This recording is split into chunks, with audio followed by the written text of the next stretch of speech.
All right, welcome to the Gritty Podcast. I am your host, Brian Call. And on today's episode, I sit down with my good friend, RIHANA CARY, and my friend, Amanda Caldwell. We hung out up at the Mountain Ops Elk Summit, sat down with the two of them. They had just finished 75 Hard, which is a discipline, a fitness, mental health, physical health discipline program that they did. My buddy Mark Livesay did the same thing.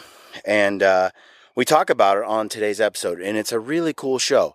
I was pretty surprised by the transformation that RIHANA and Amanda both had as a result of 75 Hard. It's a pretty cool episode to get into discipline and getting fit and getting healthy.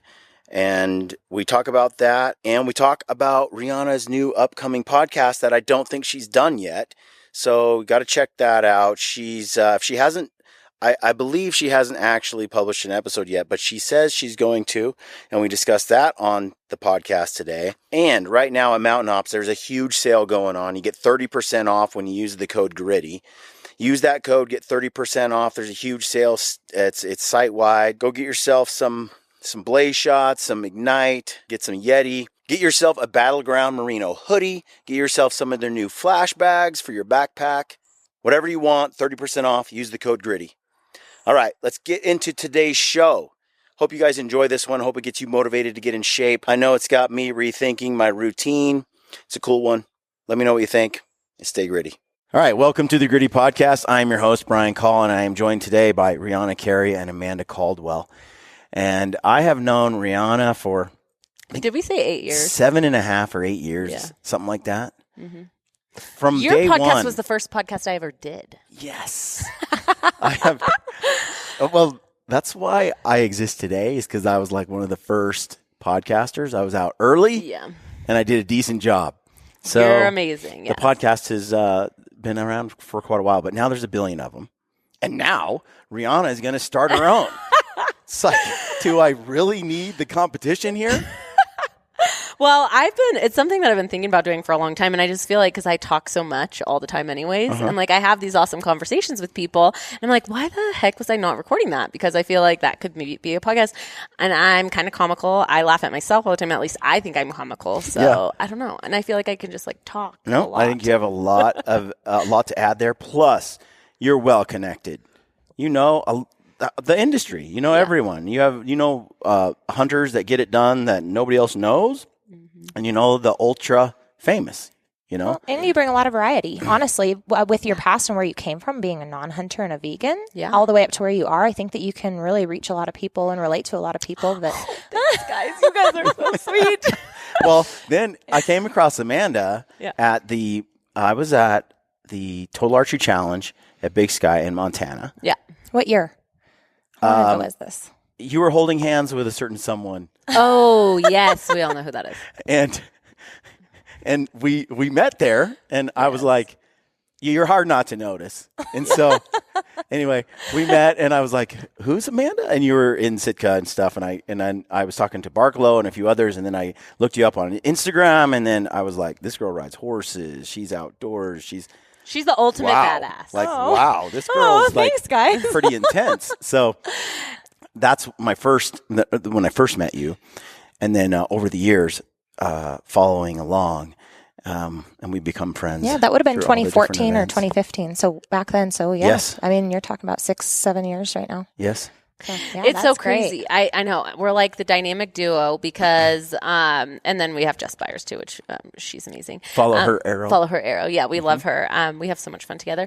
But, Amanda has been doing this her whole life, like ingrained in her since she was born. Doing this. Hunting. Yes, she's been hunting since she was born. Your dad packed you on his back. They were doing it for food. He's like, you guys are all getting a tag. You're all hunting because we need to fill the freezers, right? It was 100%. We shot does, we shot cow elk, it was 100% for meat. And when it would be served for dinner, my mom would say, oh, Amanda provided the meal tonight for dinner. This was for cow elk, Right. And growing up, we just had such a sense of pride. We helped butcher that animal. We helped process it and put it into the freezer. We would help go pick out the package, before dinner and get it thawed. And, it was really just such a sense of pride. And, getting to be raised in that environment was truly special. So definitely different from your environment of, coming from being a vegan. And what was your childhood like, I guess? It was not hunting. We've talked about it before on Brian's podcast. I said that my family are mushroom hunters, honestly. They are hippie and whatever. Like, the first time I told them I was going to shoot an animal, they're like, you can't, you love animals. And I'm just like, Mom, you eat steak. Like, I eat steak, So, it was definitely different. And I got into it, I think when I was 23, that was when I first started hunting, and I just fell in love with it, obviously. But it is, our stories are so different. And I think that's what's so cool about it is I admire your story because I just wish that I was raised hunting, because then I would have all of this knowledge. But then I have a different perspective than you do because, I haven't been doing it my whole life. And I think it just brings a fresh perspective to you, and you bring such a fresh perspective to me. So it works really well. I need some dirt on Amanda. Okay. Okay, from you, Rihanna. Oh, great. So, that's why we're such good friends, because friends don't tell. Okay. Unless it's something good, I got her back. I will tell all of the good things about Amanda. So, she's really good with horses, isn't she? Yes, she is. And I've learned, I am an official cowgirl because of her now. It's not like a fake thing. This is like a real horse girl. What do you call it? She is a real cowgirl. This is, okay, everyone knows I've always wanted to be a cowgirl my whole life, okay, since I was young. She is a real cowgirl. Right. So I usually crack the joke that I was born in camo, but it was a mix of both. I was born in camo, probably on the back of a horse. So I've been riding since, as long as I can remember. I barrel raced for almost 20 years. Yeah. Yep. Barrel racer. Rodeo, and did college rodeo and really left that chapter behind. I only do mountain trail riding now and have a deep passion for that. And hunting by horses, how more badass does it get? I know. I'm okay, I'm moving to Montana. I'm moving in with you. We're going to have a farm in Montana together. So how are you on a horse? I've gotten a lot better, and it's because of Amanda. And I'm I just want to be good, have confidence, and I've always felt I freaking got this. Animals love me. I can do it, right? And that confidence radiates when she's on a horse. It is fantastic. Even though I don't know what I'm doing. We went on a trip last summer with a group of gals, and she was stuck on a horse that would not leave the pack. She couldn't for the life of her kick and boot and whip that thing. That thing was stuck in line, and she was stuck there. So, Rihanna, a little bit mopey, disappointed that we're out, riding around the group and having fun. And when she came out this summer, we got her on a horse that was just so willing to go, and I don't think I've ever seen a bigger smile on her face. I've seen her harvest animals, and truly this was right up there. Right up there. I'm serious. That was what I was born to be, a cowgirl for sure, and a hunter. Amanda's living my life. Yeah. Well, I think it's pretty cool. I get to watch. I get to see you guys going out on these hunts together with Jess and stuff. I think it's pretty cool to hear you kind of get acquainted with horses and get comfortable with them and your background. One of the things that I often wonder about when I see gals on Instagram that like to hunt and ride horses is, are they for real? Yeah. So it's pretty refreshing though when you do meet someone and they are for real. One of the things that you and I have talked about a lot is, first of all, I think she's killed. There's a couple of bull. I've never killed a bull as big as Rihanna's second smallest bull. So I've killed my share of bulls, but this girl has killed some stuff. Yeah. Right? And she's solo. a killer. There's nothing fake about that. And then you've killed. So tell me a little bit about as you started getting into hunting, you grew up doing it primarily, I assume, rifle hunting. Primarily rifle hunting. Grew up doing it for meat. I started shooting archery in 7th grade, but more so as a sport.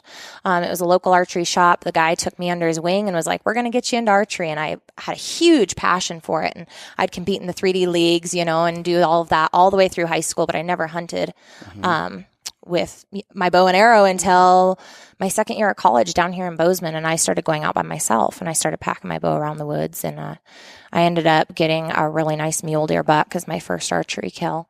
And it's a giant too. It's in her house and it's so big. I'm like, that thing is amazing. It's still her my first archery animal, and she's like, yeah, it's like. And then you see all the animals in her house, and you're just like, wow, like I thought I've killed some big animals, but Amanda has really done it. And two, I'll brag about her because with the horse thing, like you ask if it's the real deal. Like she raises the horses from babies, so they're all all of her horses she's gotten as ponies and then raised them up. Ponies. So I get them typically as 2-year-olds. I don't breed them and raise them, but I do get them as 2-year-olds. And then really I just have found overall that to be able to take them from that young age and raise them myself and train them myself, they really get customized to exactly what I want them to be. Now, the thing is, horses are a money pit. Like, how do you, like, I've had horses and mules and done the whole thing, but it is not cheap. It's a life. Like, that's why I use hers. You have to love you have to love that life. Yeah. You have to have the big horse trailer. You have to have the big truck. You have to have the property. You have to have the hay. I mean, I have a skid steer and, it really is a lifestyle. It's something that I grew up with, so it's normal for me. Yeah. And something that I'm happy to do and have and pay for because that really is a lifestyle that makes me happy. Yeah. And you can't put a price on that. It's hard if you to have beat anything that, horseback in Montana in the middle of nowhere. It's well, kind not of just hard hunting. to beat. I do it all summer. That's what I I go out mean. in the spring. I go up to mountain lakes. I go camping, and it really brings you a lot of peace.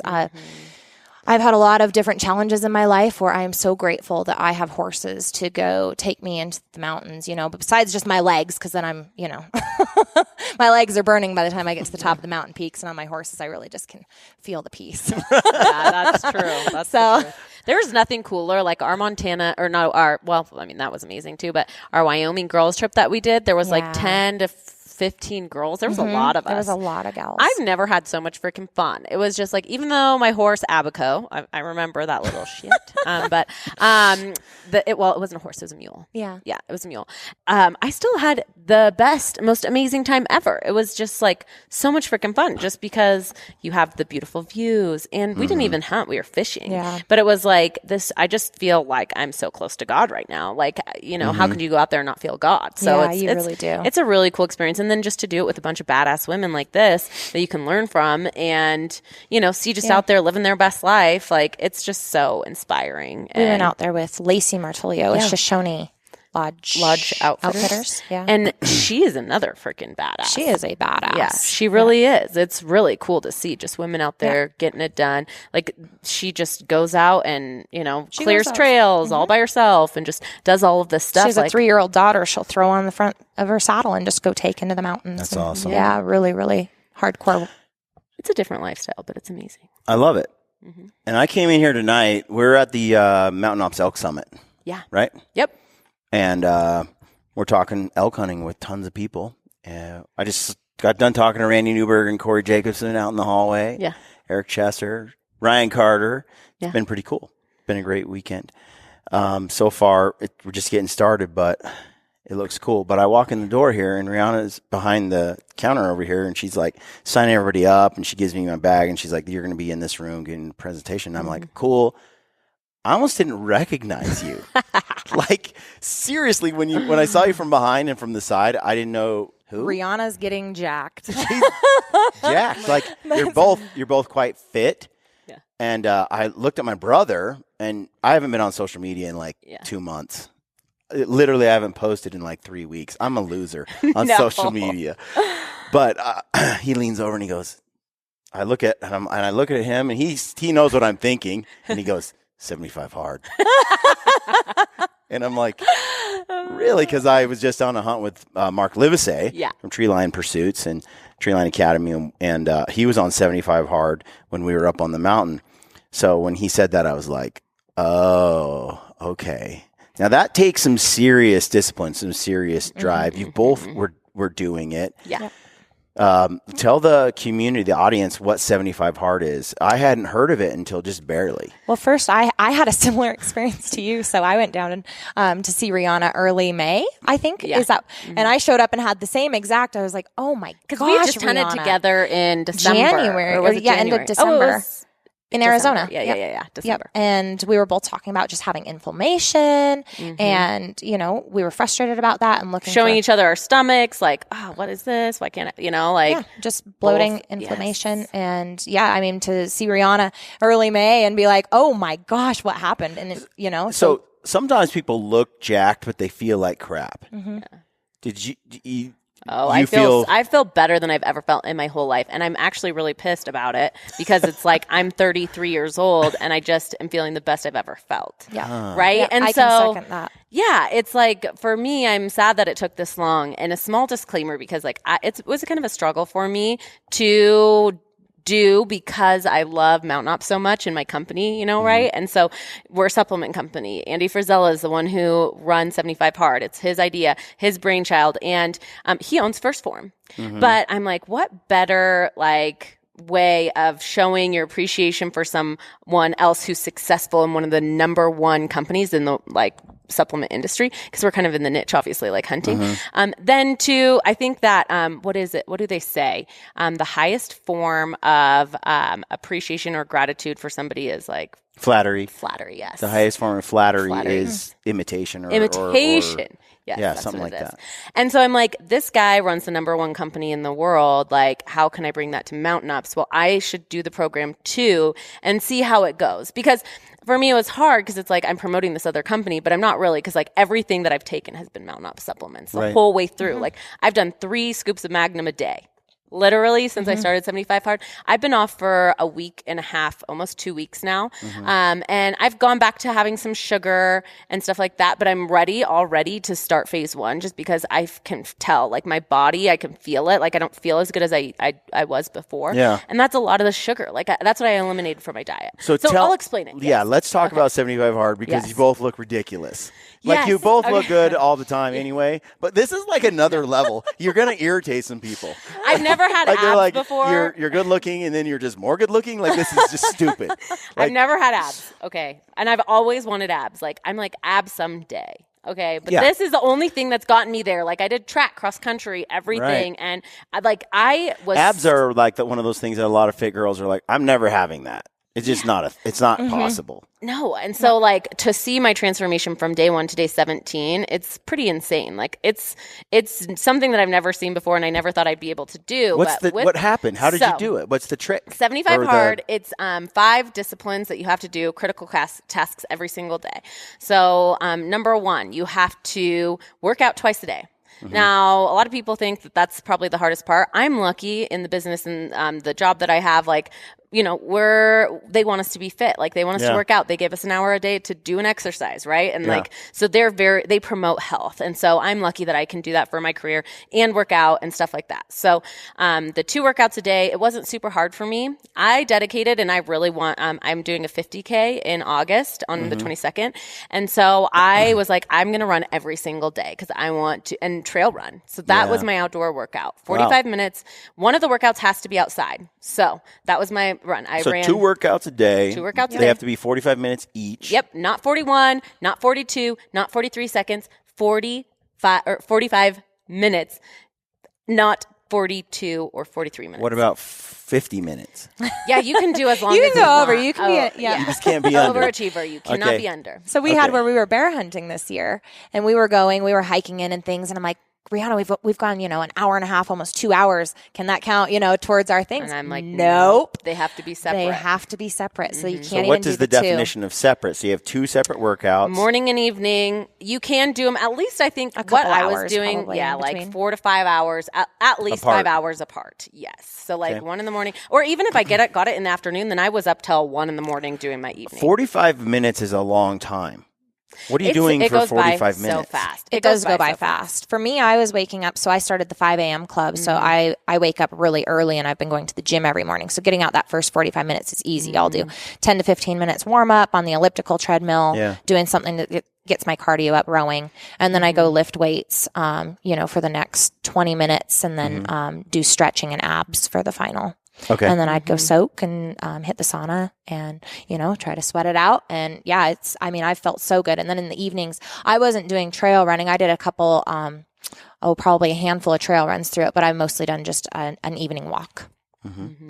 For me, at the beginning, the first 2 months of it, I was running, but then the last month in May, I was traveling the whole time. So I did a lot more walking, but then I would incorporate running too. So I'd say at least like 3 days, 4 days a week I was running. But the first 30 days, I literally ran every single day. Like there wasn't a day that I ran. The miles that she ran during 75 hard. And how many miles was that like total? Over 300 or something. Yeah, over 300 miles in 75 days. Yeah. That's crazy. It was a lot. So this you is used to be a runner. This is 75 days in a row. 75 days in a row. You have to do all of these critical tasks every single day. 2.5 Zero months. Compromise. Yes. Yep. 2.5 months. And so then it's 2 workouts per day. They have to be separate, 45 minutes apiece. Yep. We got an idea of what those are like. Yep. I did yoga. Yoga was my lifesaver because I was running so much. The stretching I needed to have. So hot yoga, I probably did 2 to 3 times a week as my indoor workout. And then the rest of the weeks the rest of the days I would go and lift at the gym. So I'd run in the morning, or do yoga in the morning, run in the afternoon, either way, and then go to the gym and do some heavy lifting. I didn't do a ton of arms, which is weird because like my arms got so jacked, but it was weird. I know it was like, I think it was the running. I just had a lot of fat, and I do a lot of push-ups. And when I do worked out with Cam and all those, like it was so much upper body workouts. And so I think I still had the muscle there. It was just covered in a layer of fat. So the running really just melted my fat away. And I told you I look freaking jacked when I get back from my starvation hunts with Ryan. We'll be on top of the mountain, and I literally, I just burn all the fat. There's no fat left, and the abs are ripped and everything, and that's all cool. And I feel really good too because we're logging crazy miles, heavy packs, going straight up, straight down. And this goes on for 2 weeks. We come back for 3 or 4 days, go back for another 2 weeks, come back for a couple of days, go out for 10 days. And that many weeks in a row, you get shredded and fit, and it feels really good. But I also, it doesn't take long for me to come back and then lose that. Now, it's funny because I don't do much upper body during all of those hunts, but I come back with big a pretty arms. jacked looking upper body.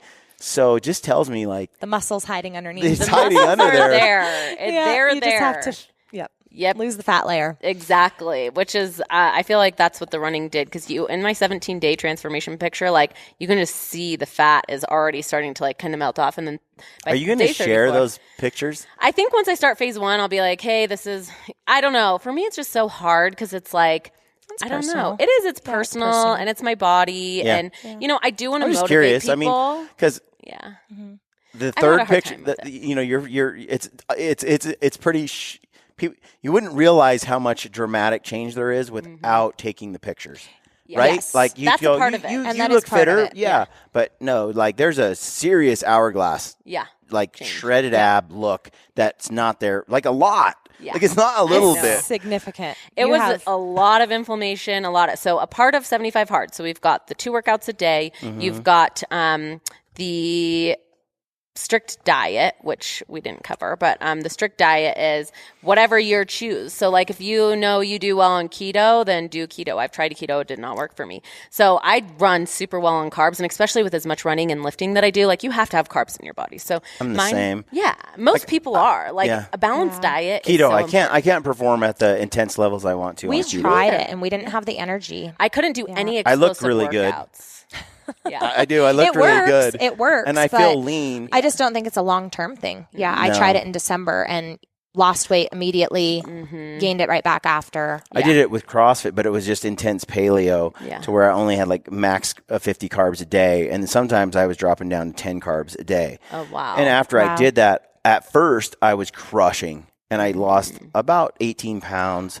So I was 205, and I lost almost 20 pounds in like a month. Yeah. So it was great, and I felt good. But then as time went on, whenever I did a cardio-intensive workout, box jumps, rope climbs, thrusters with the barbells, like trying to do Fran at CrossFit, I started bonking. Like I had nothing. Out of energy. I was just no energy. You have to fuel your body. Your body's like a car, right? I think I just ate up all those glycogen stores, all the sugar. I was empty. And you can. Some people do seem to burn fat so efficiently or so well that they don't need the carbs. They seem to get by with it. I'm not one of those people. I learned that I'm much better off eating very keto-ish, very paleo, lots of vegetables and meat, but eating carbs in correlation to my workload. Well, there's healthy carbs too. Yeah, like I'd smash my sweet potatoes and a white rice or something like that in correlation to the workouts.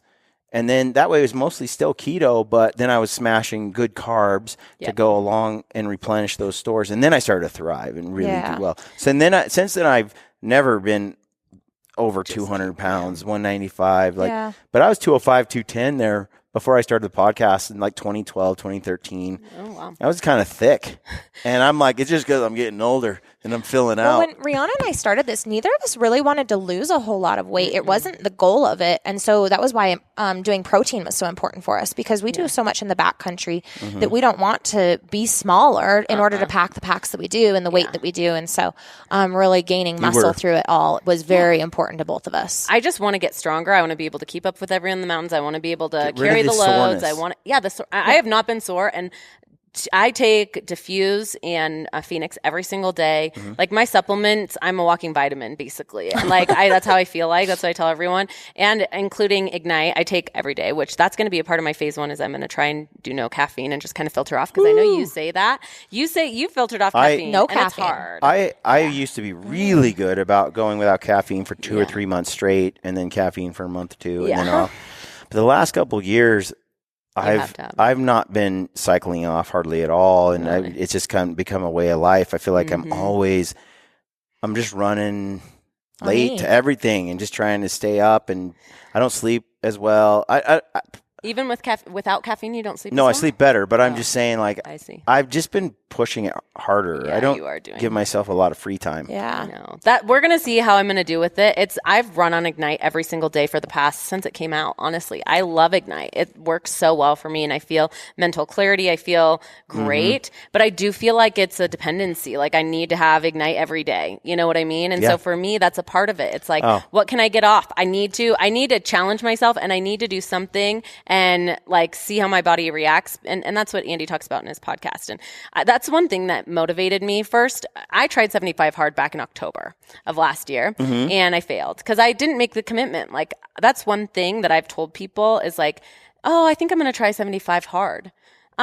No. First of all, you're not going to try it. You're going to do it, and you're going to crush it. That's what you have to say to yourself. Like, that's how I got through it. I sat down and I was like, I'm starting 75 hard tomorrow, and I'm going to do it every single day, unless there's an accidental thing that happens where I accidentally forget, like, that could happen, which it didn't, luckily. There was one night I was in bed with Amanda when we were hunting, and we were super tired. We did bear hunting all day, and I was like literally closing my eyes, and I was like, oh, I didn't go through my checklist. So I went through my checklist, and I was like, I didn't take a picture. If I just accidentally Talking about the checklist, though. That's huge for me. So there's an app associated with 75 Hard, and it's not just something that you have to remember whether you did it every night. You actually have to check every single day and every single box that you're reading your 10 pages that you're was telling me about this, and he pulls out a book. We're on a backcountry hunt. I'm a little annoyed when he pulled out a giant book out of a llama backpack. At least the llama was carrying it, not us. Not you. But he pulls it out, and I'm like, oh, really? A hardback? Like a big book? And he's like, it's 75 hard. And he's been reading the book. So that's another part of it. Let's talk about that. 10 pages of reading a day. And it has to be a self-help book, something that's going to further you in your life, advance your career, whatnot. It can't be it has to be nonfiction, no fiction books. And it can't be like different stories. It has to be like one book about a certain thing. Yeah. You can't read like short stories by Jocko's, his Extreme Ownership. I'm pretty sure it's a bunch of little short stories. So it has to be something that you're reading every single day, 10 pages a day, and you have to finish all of these tasks before you go to bed at night. So you can do it if you're up till 3 a.m, you can do it till 3 a.m. Like you have to get everything done. So there were some nights where I saved the reading until the last thing, and it was kind of hard for me, but throughout, 10 pages a day, every single day. And I read several books, which was great because I'm not a huge reader. And so it really helped me get that discipline of reading, and I loved it. I learned so much. So I read some really good books. 4 Agreements by Michael Ruiz. You Which can't is do an an audio. amazing You book. can't just listen to a book. You have to read it. Nope. Audiobooks are not acceptable. You can use I do have. Kindle? You can use a Kindle. Yeah, he does accept that, which is good because sometimes I would use my phone. I read Wild at Heart by John Eldridge, which is another really great book, and that I read all on my phone. But there's something about having a book and having a highlighter and being able to highlight the things that you like, for sure. and that just resonates and sticks in my brain a little bit more. So that's a part of it. 10 pages of reading a day. We've got the diet. We've got, and you can choose your diet. Like I said, for me, I did no sugars. I did all healthy carbs and no fried foods. I could do fruits and vegetables and stuff like that, or anything with sugars is fine, but no added sugars. So no honey, nothing nothing, not even natural sugar. I have the exact same diet except for a pint of Haagen-Dazs a day. See, other than that's that, what'll get quart- you. it's That's all what'll the get same you. except for that. Well, you know what's funny though? When I got done, I had a piece of cheesecake and my stomach hurt after. I can tell a difference. So I'm trying to go back to no sugar and stuff like that, and that's why I'm ready for phase 1 because I'm I don't want to be this way. And I think after phase 1, after 75 days, you feel like you'd be super disciplined. But I'm you know what? At the same time, I just got done with something that's huge, so I can have a piece of cheesecake if I want or whatnot. Sure. So the next I come back thing, from hunts and I seem to be able to eat whatever I want for 2 or 3 weeks and it doesn't do anything It doesn't to affect me. you. Yeah. You Which know, I've been but off 2 it'll add weeks. up over Yeah, time well. if you don't. But I try to keep those gains. So when I get home, I might eat a little bit of pizza and some ice cream or something for a week or 2. But then I'm right back on to the track. lean, bare meat and clean foods and all that kind of stuff. And So I'm letting Rihanna talk about this 75 hard so much because when I started the program, I saw Jess and Rihanna do it and I didn't know what it was. And I said, oh, well, shoot. A couple of my friends and I wanted to start a workout program. They were like, you want to do 30 days of working out, doing abs every day? And I'm like, why don't we do this program? Yeah. So we started it and I've learned so much from being around you two while I've been on the program and it's great. I can't technically claim 75 hard because I would have had to start over. I haven't done the 2-a-day workouts every single day of 75 hard. And I do listen to audiobooks. So I've done a lot of the actual book reading. I love it. But as far as the discipline that it's incorporated into my life, I've done the water, I've done the workout, I've done the reading, audiobooks, and check-in pictures. I'm like, what else am I doing on this? My diet. And that's been huge. I mean, I've never felt better in my entire life either. And I can't believe that I'm the same as you, 33 years old. And how are we just figuring this out? I thought that the no alcohol thing would be so hard, especially we're in June in Montana. We've been going on vacations. I've been having friends out. We've been going to, different events and it's really been easy. Just having a sparkling water, putting a lemon or lime in it. And I wouldn't know the difference. Because that's another part of it is no drinking. So that's another critical task. Mark was saying to me, he's like, if I wasn't on 75 hard, I'd have broke out the whiskey a couple of times by now on the hunt we were on.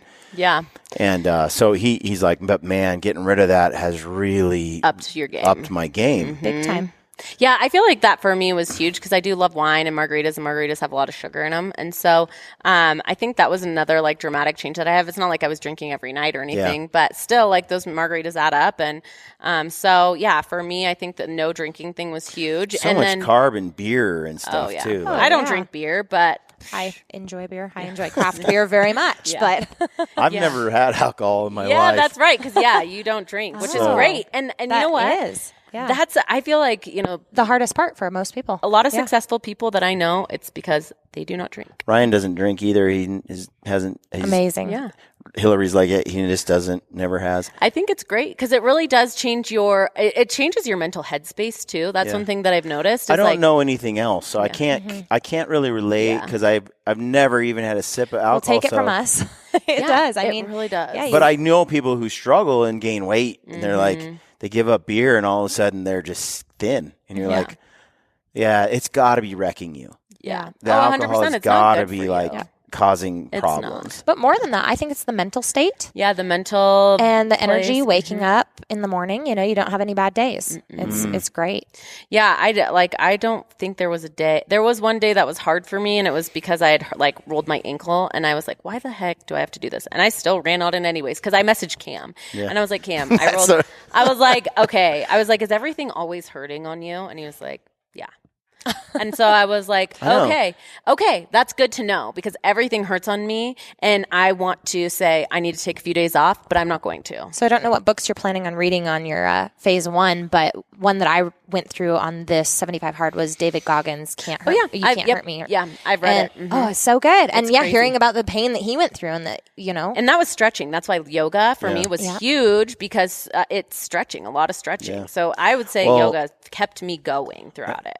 Yeah. And mountain ops, I'm serious. I feel like the muscle that I put on is because I did so much protein. I would do in my oatmeal every morning. I would do a scoop of Magnum berries and cream, and then I put some blueberries in there, and it is so freaking good. It's like I still even do it every single day, and I don't get sick of it. I do that too. And then midday, I would do like a Greek yogurt with a scoop of the Magnum in it. Cam Hanes one is one of my favorites with it, like a vanilla. Okios has 0 sugar in it. And so I would do a scoop of that. And then at night, I would have like my smoothie type of Magnum. And it wasn't every day, but on those days where I burned like 1,200 calories and more, I would make sure to have my 3 scoops because I was burning so many calories on top of what I already burned. So I'm a $1,500 calorie a day type of person. Like I don't burn a ton of calories. So that's just if I'm sitting on the couch doing nothing, I burn 1,500 calories, which is not very many.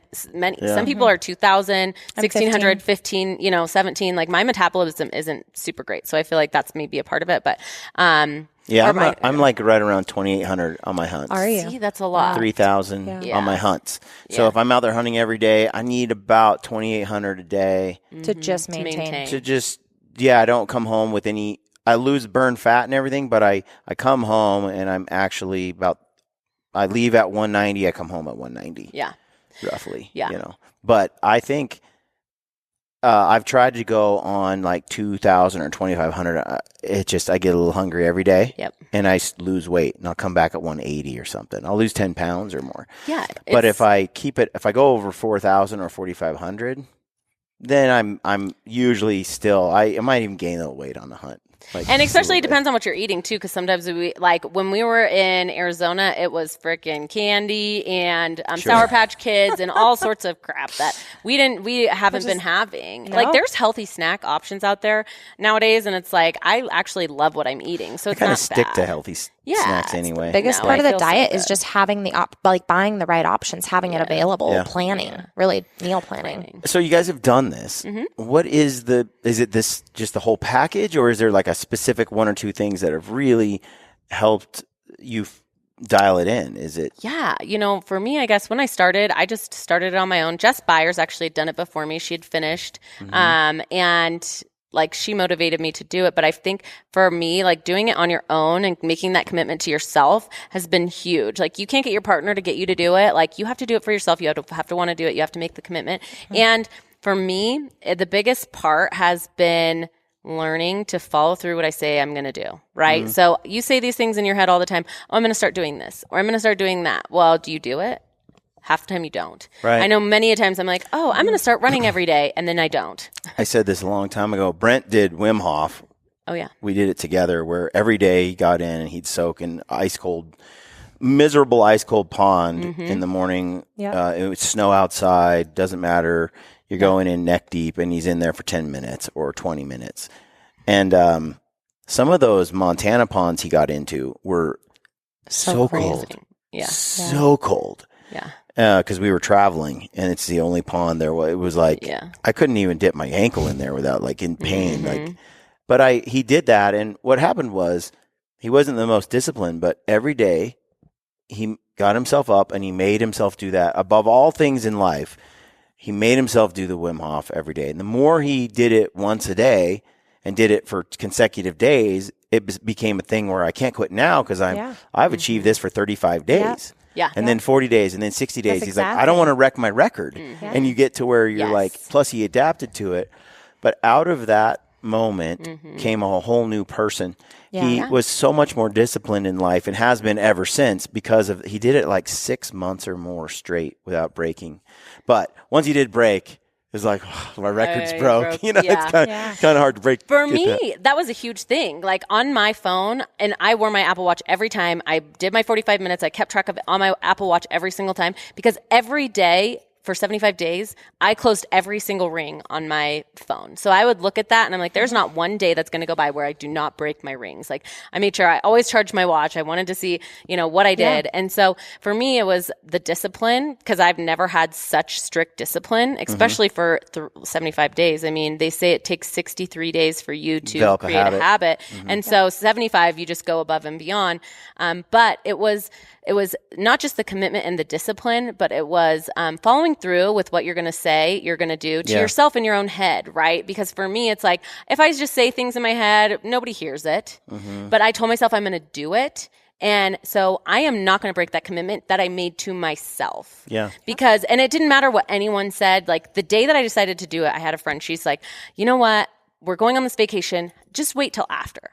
Start it after. And I'm like, no, because I already committed to myself that I'm going to do this. I'm not doing this for you. I'm not doing this for anyone else. I'm doing it for myself because I want to better myself. So no, I'm not. Yeah. Like, because before it would be so easy for like a friend to be like, oh, it's just one time, or it's just a piece of pizza, have it. And I'd be like, okay, you're right. Like, I'm going to eat this pizza.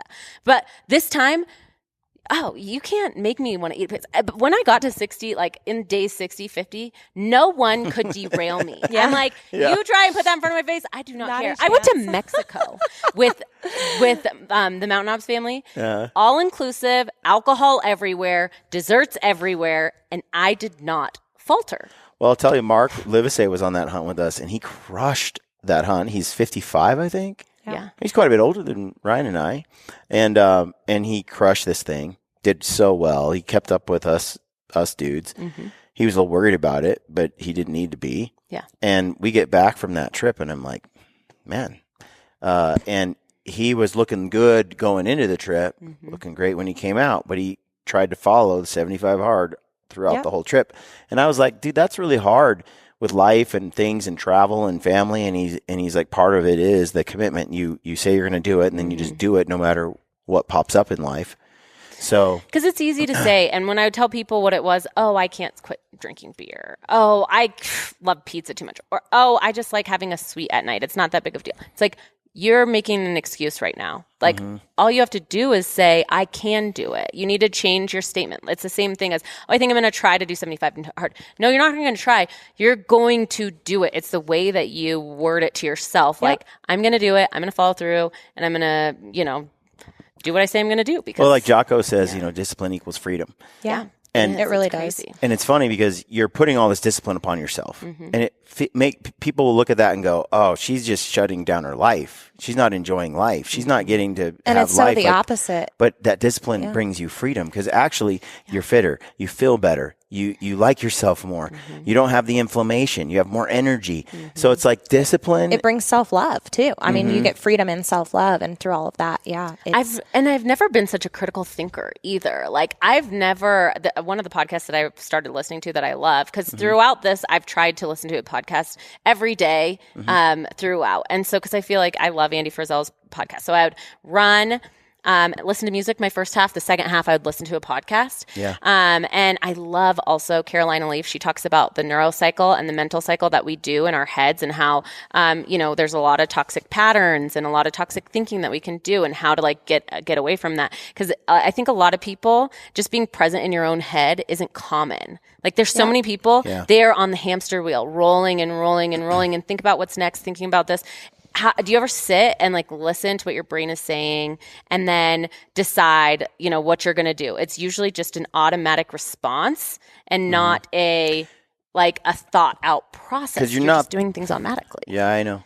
You're not thinking about what matters to you most either. Yeah. And prioritizing your life, living it. You're just sort of being washed down river with the flow, but you're not actually controlling your trip. Not. So I'm listening on my way here with my flight this morning. I was listening to that book, Atomic Habits. Oh, yeah. And it's so great. In it, he says it's actually a primal instinct to go ahead and choose lazy, because that would be reserving your energy for something else. And so it's a lot easier to just go home and to turn on the TV and to do these things. And our bodies and brains are actually wired to do that. So it does take effort to go push yourself to go do the other things. But through it, you have such great rewards. And that really is what 75 Hard has brought me to.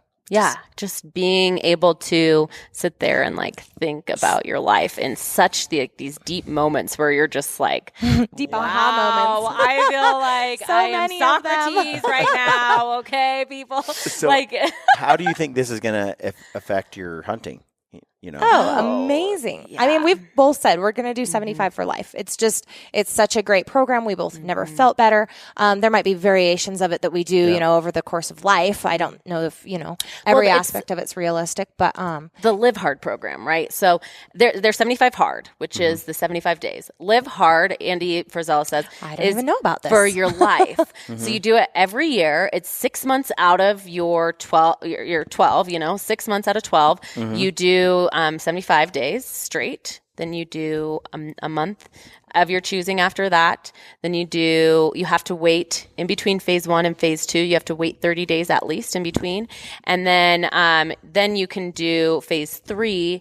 And so there's 3 different phases. And so it's 6 months every year and you have to do it within a year. So I started in, was it April? I started in April. So by next April, I'll have to do my next 3 phases, which is another 3 months, but I can space it out and you have to space it out kind of.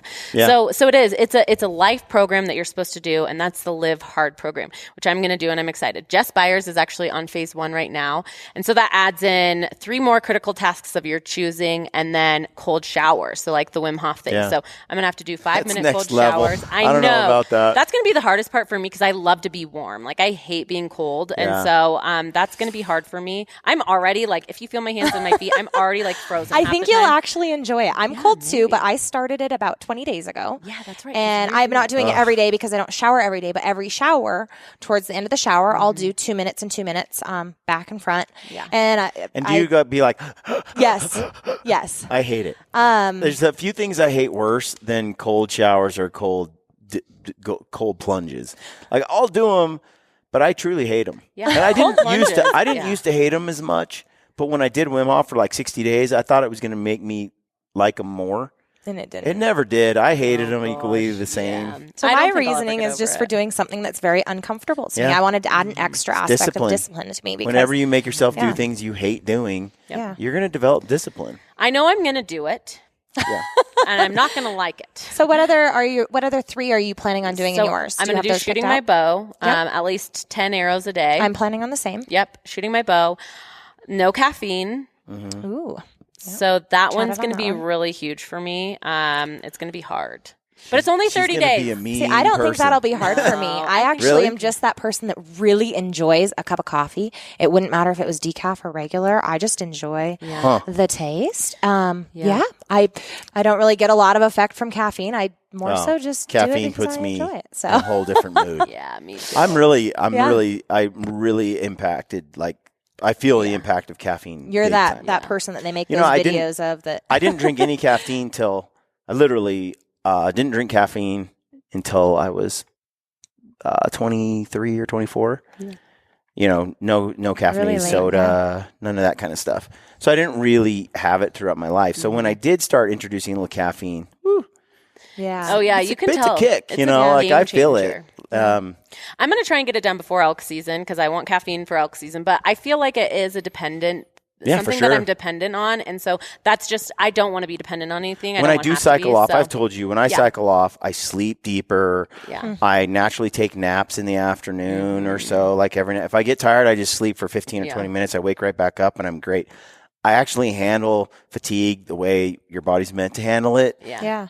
When I'm on caffeine, I just take more caffeine, spike up those Yeah. adrenals, and you know. Because I'm on an Ignite in the morning, and then I'll even do some Blaze in the afternoon. I'll even do a half a scoop of Ignite. So for me, like weighing 130 pounds now, I lost 15 pounds. Oh, hey, look, there's deer.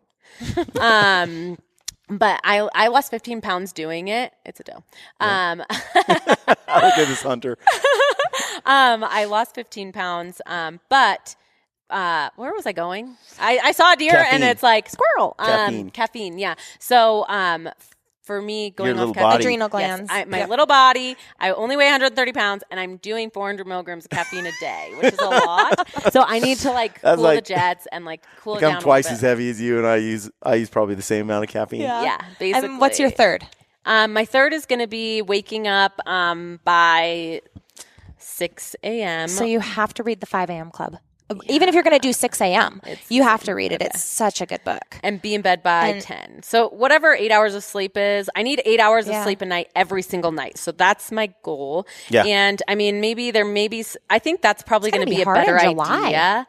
Yes. Yeah, that'll be a better idea is getting 8 hours maybe, but I want to at least get up by 6 a.m. or 5 or 7 a.m. every day, in between 6 and 7. So that's my goal. And I mean, I get up early a lot, but there's a lot of times where I like sleep till 8, and I'm like, I want to get up at least an hour or two earlier. I know people who are up at freaking 2 in the morning, like 3 in the morning, and like they get so much stuff done. I'm like, I need to do that. Yeah, for sure. So that's what I'm going to do. Those are good. Those things, and you're going to start that next week. I'm on day 73. So I finished 75 hard on Saturday. I'm excited. And then I'm going to start right back in. I might see if you'll wait like a few extra days so I can have a few days off, but I'm going to jump right back into phase 1, and I'm going to do the bow. I'm going to actually incorporate journaling because I think that's huge. That's and then I'm going to do, you know what? I was just telling you guys I don't need caffeine, and I don't, but what I do absolutely love more than anything is my cup of coffee with cream in it, heavy whipping cream. Yeah. And so maybe I will cut out coffee for the next 30 days where I just don't even get my heavy cream. And that's going to be so hard on me because that was one thing that I made sure fit in my diet throughout this thing. I was like, I'll cut out a lot of things, but that cream, I do like heavy cream. Yeah, so that would be a challenge for me. That would exercise discipline for me. So that would probably be a good one. Butter and cream. Which butter is on my diet, and cream, because I would do like brevets if I had coffee. Because sometimes I just needed that like something to fill me, like warm and whatnot. So I do like a brevet. So heavy cream and coffee. So can people just download this app? Is it just on your phone? Yeah, it's just on our phones. $5. Yep. $5. What's it called? Just 75 hard? Huh. Yeah. And Andy's podcast is truly incredible. He's a remarkable person. He has got great wisdom. He's very he can talk for days too. So, and he talks about really like amazing things. And really, if people start right now, you'd be finishing up just in time for hunting season. Yeah. Yep. Which would be incredible for cardio in the mountains, getting out and hustling. Really, it's a really great time for people to start. And I don't think that anyone will feel better than starting now and doing no alcohol through summer, getting the most out of their days. That's probably the hardest thing. But you know what? If we can do it, you can do anything. If I can go to freaking Mexico, all inclusive, and not drink or eat. Yeah. And trust me, no one likes margaritas more than Rihanna. I know. My mom, when I was growing up, my mom was pretty hardcore into fitness, but she would say stuff like, that dessert does not taste as good as fit feels. Yeah, that's true. And so that's interesting. That's a good. She would bring that up all the time, like fit feels better than that dessert tastes. Yeah. Oh, 100%. And over time, it became a thing where you're like, I'm gonna eat this way over here because I like how I feel. Yeah. Instead of as eating opposed to how it tastes. Yeah. Yeah. And so when you consume food based on how it makes you feel, you eat so different. Yep. You might then eat a lot more vegetables. Which I think a lot of people experienced through COVID. So my roommate did 75 hard with me, and he lost his sense of taste and smell for the first 30 days. And Jess Byers, she didn't have hers either. Yeah, she's just getting hers What back. my roommate shared is he's like, it's so interesting because I'm eating to live. So there's no point of eating anything that isn't good for me. And so during that first 30 days, he had such a transformation because he's like, well, I don't need anything that isn't good for me because I can't taste it anyways. So yes, I'm the so same. different. And I've never ate so much in my life either, because people are like, oh wow, you need to eat more. I'm like, I've never eaten so much, but it's just clean foods that I'm eating. And I listen to my body. If I'm hungry, then I eat. Like it's you just have to feel your body. You have to listen to it. And I love Ben Greenfield. I don't know if you've ever looked at his stuff, but I've read some of his books, and it's all about your body. Listen to it, because everyone's body is different. We all come from different lineal descents. Like everyone has different. I also think that your mind gets sharper when you're a little bit fasted or when you don't eat as much. You feel better. The body's better on a little edge of starvation than it is on anything else. I don't know. I freaking just eat a lot and I feel good. I feel real good after. When I was last year, I was hunting mule deer with Ryan, and I gambled and I didn't pack enough food. I knew, but I thought we're going to go out for 10 days. I already had a lot of kit with my camera gear and everything. So I decided I took really enough food for 7 days. Yeah. And then I was like, the last 3 days, I literally had no food. And so we were hunting some horrible. That would be huge horrible. climbs and coming down, and I literally had an oatmeal in the morning, and that was all I would die. for 2 days. And the third day, Ryan gave me one of his. I was little going to say, did he oatmeal. not share? I No, mean, he I would did have been not all in share. Rihanna's Yeah. pack, and you'd Oh, have been in mine. 100%. See, that's the difference. Guys versus girls. Guys, Yeah. there's Survival no way. on. There's no way I'm going to ask. Yeah. And unless he offers it, I'm And men not are less going to intuitive, ask. I guess, whereas women are very intuitive. They're like, wait, I see that you aren't eating. No, You know? Ryan knows good and well I'm not eating any food. He just didn't. But He didn't want to starve too. Well, not really that so much as we both know we're not going to die. Yeah. And for me, that was the choice I made. I'm going to own that. I don't want your charity. Yeah. So I wanted to see how well I perform after 3 days of no food and this kind of intense activity. Oh wow. And you know what? You did Just fine. So I had a I friend felt tell great. me, he said, if you want to, if you want to be really successful in the woods, go in without any food. Yeah. Oh, if my you need gosh, to go if for you need it, survival. that's And true. I've he tried said he that. used to do that. It I'm like, sucks. oh, that wouldn't be very fun. I don't But I think. did find I performed quite well on almost no food 3 days in a row. As far as mentality, and strength? and energy. interesting. Yeah. Yeah. I got a See, little I don't- slower, I don't have faith in myself. but it was surprising. It's like you have the human body is really good at that's going without food. Yeah. It's just we never have to do it, so we are completely unaccustomed to it. Yeah. So when I went out without food for 3 days, I was Good at gravy. fine. I was doing all the hunts. I was hungry. But Brian, it something that didn't hit me bother really hard was when I was reading that David Goggins book, If You Can't Hurt Me.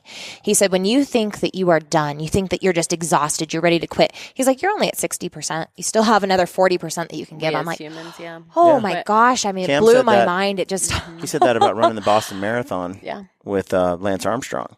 And he's like, I think he was halfway through it. He said him and Lance were like two of the only people.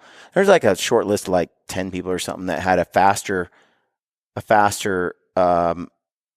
pace on the second half of the race than the first half. Mm-hmm. Nobody does that. It's not, wow. you don't do Common. that. Yeah. And so that second half of the race, he got halfway through the race and he's like, there's no way I can do this. But then he just was like, I'm running with Lance Armstrong. I'm not Not going to gonna quit. quit. Yeah. Yeah. And then when he did finish the race, he said it just was eye-opening to him for the first time where he realized, oh my, like I actually have way more than I thought. I thought I was Inside, done and yeah. I doubled what I did earlier in the day. How often does that happen to all of us? Yeah. I mean, when we think we're Now done. I just feel like I can, like a diesel engine, I can just go.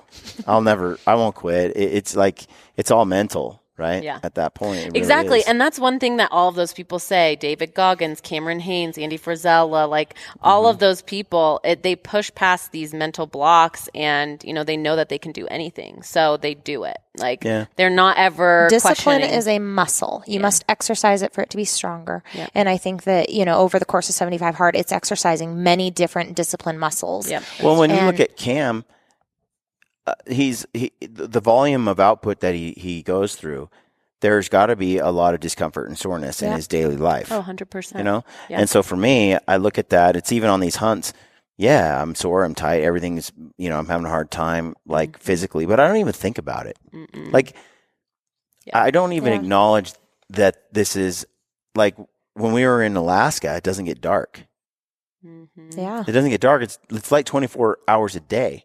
So it's 2:00 in the morning and we've been up Still since going strong. about 6 a.m. And it's broad daylight and you're still hunting because there's still bears walking around and you're getting That's toward so the end of the trip. crazy. And I'm like, we should probably sleep. I sleep 2 hours and I get back up, hunt, sleep 4 hours, get Yeah. back up. Like Yeah. pretty soon I lost all track of time and I just slept when I felt like I needed a little Needed sleep sleep. and I was active. But I remember we hiked 12 miles into this spot and then we're like, this is not good. And we hiked 12 miles right back. Mhm. Yep. We only had like a brief 5-hour break in between the two hikes. Dang. And it wasn't Yeah. a big deal, but the loads And were that's heavy. full packs. Mhm. You're packing your. Wow. And Yeah, and so it's like, and we did multiple days like that in a row without hardly any sleep. And Mhm. but I'll do it with Ryan too. Like it's not even a thing anymore. Yeah. I mean, once you push past those mental barriers and you know that you can do anything, then you just do it. And it's not even a question. It's like, I've got this. You can do this. And it's all about your mental voice in your head, too. Because I know a lot of people, they get in this negative headspace and it's like, oh, I can't do this. I can't do this. Like, how do you talk to yourself in your head? Because that's 100% going to determine whether you're successful, not just hunting, but in life. You know, you it's operate like on the wavelength that you talk to yourself on. Yes. I know I'm always telling myself, you can do this, Ree. You've got this. You've got this. You can do it. Keep hammering. Like, you know, even Cam's voice in my head sometimes, like, you know, it's just like, you can do anything and you're not going to die doing this. I mean, and if you do, then you know what? You went out doing what you love. So who cares? Yeah, it is. Say something nice at my funeral and, you know. Back to the whole discipline thing. It does bring you a lot of happiness and a lot of in life, but it's so hard. It is. It's hard, but and if anyone can do it. It's so rewarding. It's just you just have to make that decision. All right, folks. So you've heard it right here. 75 Hard can change your life. 100%. Yeah. I'm going to have to check it out. Mark was doing it, and I was already intrigued.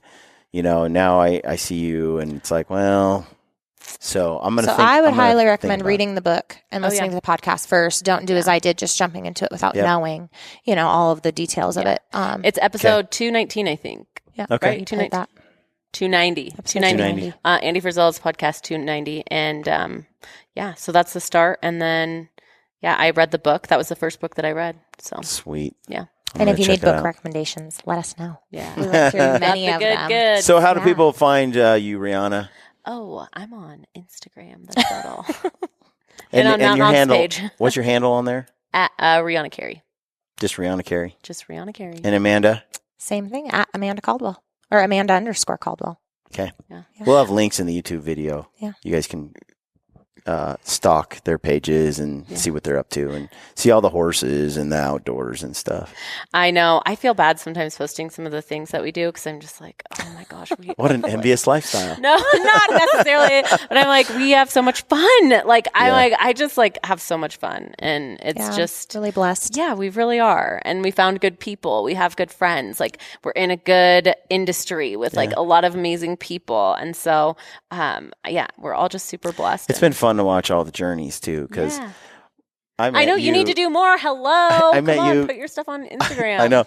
I met you though, and I remember meeting you for the first time. We actually lived right next to each other in Oregon. Yeah. Yep. You were in Oregon City, right? And and you were doing some stuff. Back in there, and it's like, holy cow, Rihanna, it's been a long journey. It's like been. You look back, I wouldn't have predicted things the way they are today. I know. Back then, like that's none of that. Even life is weird, man. It can take you places. And I'm thankful for everything that's happened. Like, we've had a lot of trials and we've had a lot of tribulations, and it's like we wouldn't be sitting where we are today if we hadn't made the choices that we have. And you can never look back and regret anything. It's always positive blessings in life that have led you to the road that you're on. And I can't wait to see where everything goes with us. And if you would ask me if I'd have met all these people and done all these podcasts and gone to all these places, 10 years ago, before it all started, it just wasn't even on my mind. And all I did really was just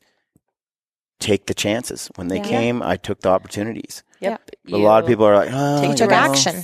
Yeah. It's a risk-taking thing. And if you take those risks, then you can either fail or succeed. And if you fail, then you're going to learn and you're going to take more risks, and then you'll succeed. It's like you're going to make a lot of mistakes. Yeah, 100%. And people are going to laugh in your face. Yeah. That's just how it goes, especially when your life is public. Yes, and especially when you're successful. Like that just comes with it as well. And that's one thing that I have had to learn to get over from very when we first started in the industry. Like, there's going to be haters. There's going to be people that are going to say negative things. Like, you have to have a thick skin. But at the same time, it's like when you are so happy with who you are, you have good intentions, and you love what you do, like, no one can say anything about you or me that should affect you. That's going to affect you. And so it's like, you just have to do you, know that your intent is good, and then it doesn't matter. Like, say what you want about me, about anything. What you say doesn't have any effect on who I am. I remember listening to Rogan talking to Cam about that. Yeah. And Cam was